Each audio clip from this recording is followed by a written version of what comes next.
Horror कहानियाँ थी। गाना। आज 20 सालों बाद रमेश अपनी दुल्हन नैना के साथ अपने गांव के अपने पुराने घर आता है। सभी लोग बहुत खुश थे। रूपा भी अपनी बहू का स्वागत करने में लगी थी। पर ये क्या, रूपा जैसे ही अपनी बहू की आरती उतारने जाती है, अचानक से तेज हवाएं चलने लगती है। घर की लाइट चली जाती है और आरती का थाल का दीपक बुझ जाता है। माँ, ये सब क्या हो रहा है? अचानक से ये मौसम कैसे बदल गया? अरे बेटा, ये गांव है। गांव में अक्सर ऐसा ही होता है। किसी भी वक्त मौसम बदल जाता है और कभी भी लाइट चली जाती है। दीपाली बेटा, किचन से मोमबत्तियां तो ले आ। रूपा के कहने पर दीपाली किचन में मोमबत्ती लेने जाती है। लाइट ना होने की वजह से घर में काफी अंधेरा था, इसलिए दीपाली अपने फोन का टॉर्च ऑन करती है और टॉर्च ऑन करते ही उसे महसूस होता है जैसे कोई उसके सामने से गुजरा हो। मुझे ऐसा क्यों महसूस हुआ कि मैंने अभी यहाँ किसी को देखा? क्या सच में यहाँ कोई था या ये सिर्फ मेरा वहम था? अरे दीपाली बेटा, मिले कि नहीं मोमबत्ती? हाँ माँ, बस अभी लाती हूँ। दीपाली सारी बातों को भूलकर मोमबत्ती जलाती है और जैसे ही मोमबत्ती लेकर वापस बाहर जाने के लिए पीछे मुड़ती है तो उसके सामने एक 10 साल की छोटी बच्ची खड़ी होती है। उस बच्ची की एक झलक देखते ही दीपाली डर जाती है और जोर जोर से चिल्लाने लगती है। तभी अचानक से लाइट आ जाती है। दीपाली की आवाज सुनकर शंकर और छोटा भाई पवन उसके पास पहुंचते हैं। क्या हुआ दीपावली बेटा? पापा, मैंने किसी को देखा।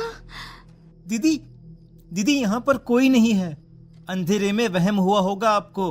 अब चलो, दरवाजे पर भैया भाभी कब से खड़े हैं।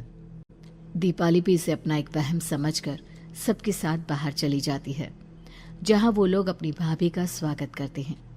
नैना अपने पैरों से कलश को गिराकर थाल में पैर रखती है और घर के अंदर जाती है।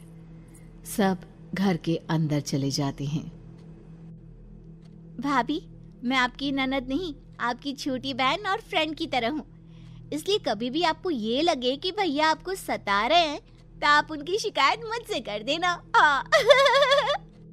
भाभी भैया की शिकायत करे या ना करे, पर मुझसे और माँ से तेरी शिकायत जरूर करेगी। सभी आपस में बैठकर हंसी मजाक कर रहे थे। नैना भी घूंघट किए अपने बिस्तर पर बैठी थी। वो सब आपस में बात कर ही रहे होते हैं कि तभी उन्हें एक अजीब डरावनी आवाज सुनाई देती है और कमरे की खिड़की अपने आप ही खुल जाती है। मुझे इसीलिए गांव पसंद नहीं। गांव में ऐसी ही डरावनी आवाजें आती हैं। मैंने तो सुना है गांव में बहुत सारे भूत भी होते हैं और इस मौसम को पता नहीं क्या हो रहा है। मुझे तो बहुत डर लग रहा है। मैं तो अपने कमरे में जा रही हूँ सोने। बाय भाभी, हम कल बात करेंगे। अब सब अपने कमरे में सोने चले जाते हैं। नैना अपने कमरे में बिल्कुल अकेली थी। कुछ देर बाद रमेश अपने कमरे में आता है और देखता है कि नैना खिड़की के पास खड़ी होकर बाहर की ओर एक टक नजरें लगाकर देख रही थी। क्या हुआ नैना? बाहर क्या देख रही हो? मैं बाहर का मौसम देख रही हूँ रमेश जी। इस मौसम को देखकर ऐसा लग रहा है जैसे आज कोई अपना बदला लेने के लिए आया है। तुम क्या बोल रही हो? मेरी कुछ समझ में नहीं आ रहा। और वैसे भी रात काफी हो चुकी है, अब हमें भी सो जाना चाहिए। चलो। इतना बोलकर रमेश सोने के लिए बिस्तर पर लेट जाता है, पर नैना अब भी खिड़की के पास ही खड़ी होती है। रमेश के सो जाने के बाद नैना अपनी सास के कमरे में जाती है और अपनी सास के पास बैठकर रोने लगती है, जिसे सुन सास की नींद खुल जाती है। बहू, अरे क्या हुआ बहू? तू इतनी रात को यहाँ मेरे कमरे में बैठकर रो क्यों रही है? मम्मी जी, आपने मुझे क्यों नहीं अपनाया? आपको पता है, आपकी वजह से मुझे और मेरे परिवार वालों को गांव वालों के कितने ताने सुनने पड़े।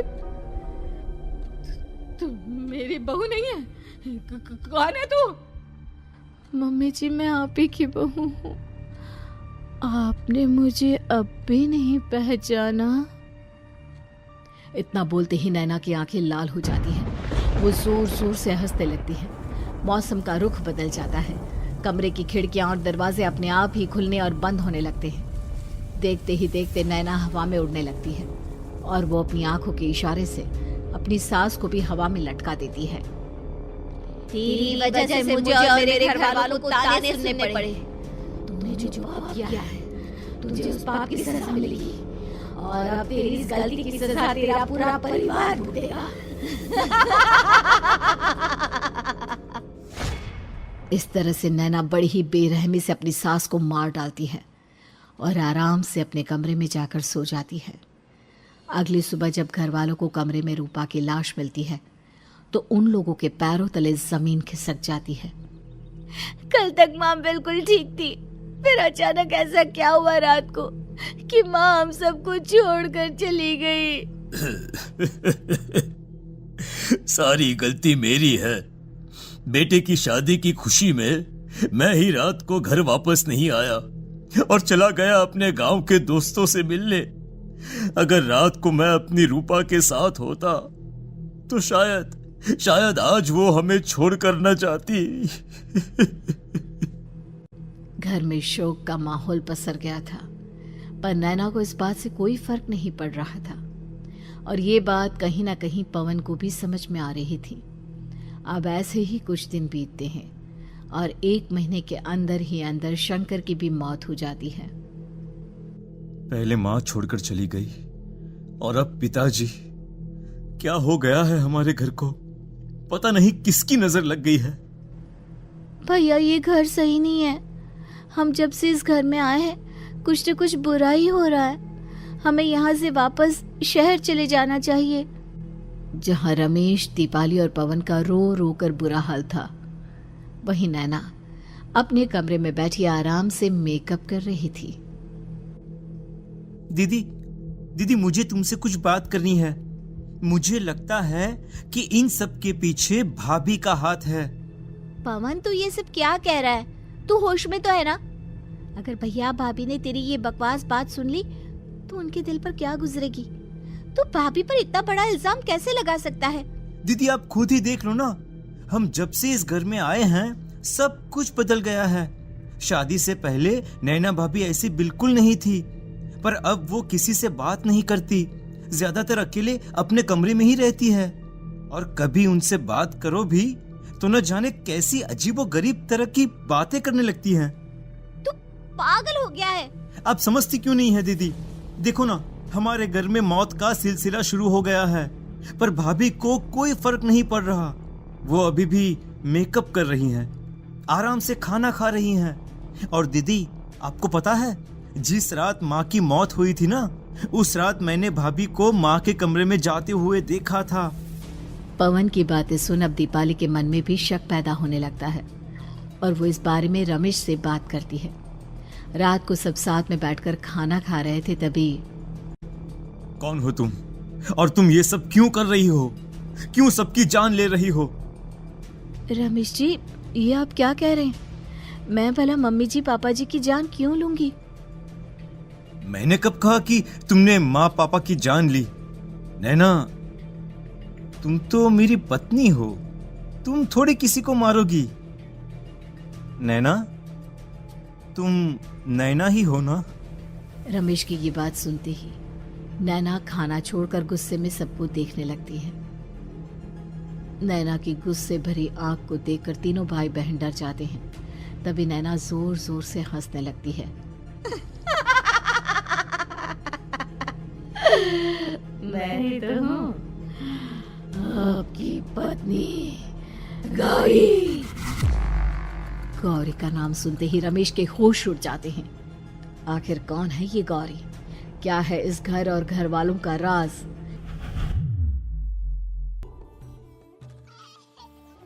हमारे दोनों बच्चे एक साथ कितने अच्छे लग रहे हैं ना? हाँ, कितने अच्छे दोस्त हैं दोनों। बस बड़े होने के बाद भी इनकी ये दोस्ती बनी रहे तो बच्चे कितने खुश रहेंगे। मैं क्या सोच रहा था कि क्यों ना हम अपनी दोस्ती को रिश्तेदारी में बदल दें।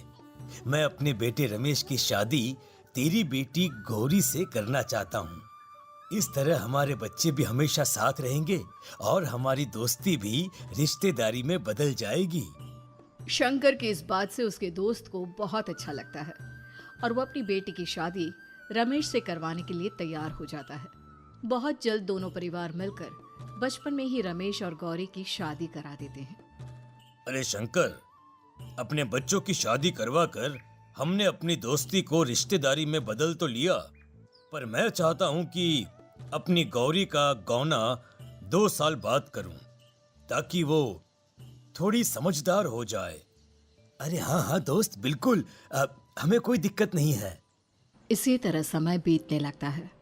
समय के साथ शंकर का कारोबार तरक्की पकड़ लेता है और 2 साल बाद शंकर अपने पूरे परिवार के साथ शहर में शिफ्ट होने की तैयारी कर लेता है। जब यह खबर उसके दोस्त को पता चलती है तो वो शंकर से बात करने उसके घर जाता है। शंकर, 2 साल पूरे हो चुके हैं और अब तू शहर भी जाने वाला है। मैं सोच रहा था कि तेरे शहर जाने से पहले गौरी का गौना कर दूं, ताकि तू अपनी बहू को अपने साथ लेकर जा सके। ये तू कैसी बातें कर रहा है? रिश्तेदारी बराबरी वालों से होती है, और वैसे भी अब मेरा बेटा या मेरा परिवार कोई भी इस रिश्ते को नहीं मानता। ये तू कैसी बातें कर रहा है दोस्त? जब हमने अपने बच्चों की शादी करवाई थी तब हम दोनों ही एक बराबर थे। पिछले 2 साल में तेरा कारोबार थोड़ा सा अच्छा क्या चल गया तो पुराने रिश्ते ही तोड़ देगा। देख भाई, ऐसा मत कर। अगर तूने मेरी बेटी को अपनी बहू के रूप में नहीं अपनाया तो कोई भी मेरी बच्ची से शादी नहीं करेगा। अरे उसकी जिंदगी बर्बाद हो जाएगी। यार देख, वैसे भी बाल विवाह तो कानून मान्यता नहीं देता, फिर मैं कैसे दे दूं? तू अपनी बेटी के बड़े होने पर उसकी शादी किसी दूसरे लड़के से करवा देना। वैसे भी तब तक ना उसे और ना ही गांव वालों को ये बात याद रहेगी। मेरे बेटे को बख्श दे मेरे भाई। इस तरह से शंकर अपने दोस्त के परिवार और गौरी को गांव वालों के ताने सुनने और जिल्लत से भरी जिंदगी जीने के लिए छोड़ अपने परिवार वालों के साथ शहर चला जाता है। अरे इनकी गोरी में ही कोई दोष होगा, तभी तो लड़के वालों ने इनकी बेटी को अपनी बहू के रूप में नहीं अपनाया और उसको यहाँ छोड़कर शहर चले गए। अब कौन थामेगा ऐसी लड़की का हाथ? अरे पता नहीं कैसा आदमी है जो गांव वालों के इतने ताने सुनकर भी सर उठाकर गांव में चल रहा है। अरे अगर मेरी बेटी के साथ ऐसा हुआ होता ना तो मैं तो शर्म के मारे मर ही जाता। हाँ, दिन रात लोगों की नजरों में अपने लिए ग्रहण देख और सबके ताने सुन सुन अब गौरी के पिता हिम्मत हारने लगते हैं और एक रात गौरी के माता पिता खुदकुशी कर लेते हैं। ये सदमा गौरी भी सहन नहीं कर पाती और उसकी भी मृत्यु हो जाती है। तुम्हारे परिवार की वजह से हम लोगों ने अपनी इज्जत और जान गंवाई। इसका बदला तो तुम्हें चुकाना पड़ेगा, वो भी अपनी जान देकर। हंसते हुए अब नैना हवा में उड़ने लगती है। नैना अब पूरी तरह से बदल चुकी थी। गौरी की आत्मा उसके शरीर पर हावी हो चुकी थी। उसकी आंखें सफेद, पैर उल्टे, चेहरा काला और बाल बिखर गए थे। अब गौरी अपनी शैतानी शक्तियों से घर के हर कोने को अपने काबू में कर लेती है और सीधी दीवार पर जाकर चिपक जाती है। मुझे अपना बदला चाहिए। बदला लूंगी मैं तुम सबको खत्म कर दूंगी। गौरी इतनी तेज चिल्ला रही होती है कि उसकी आवाज से घर के सारे कांच टूट जाते हैं। सामान इधर उधर गिरने लगता है और ये सब देखकर तीनों भाई बहन के होश उड़ जाते हैं। बचाओ, भागो भागो। उन तीनों को अपनी जान बचाने के लिए यहाँ से वहां भागता देख गौरी जोर जोर से हंसने लगती है। तभी दीपाली घर से बाहर निकलने लगती है, जिसे देख गौरी गुस्से में अपनी शक्तियों से तुरंत घर का दरवाजा बंद कर दीपाली को हवा में उड़ा देती है। बाहर भागी थी, मुझसे बचकर भागना चाहती है? कोई नहीं बचेगा, आज तुम सब मरने वाले हो।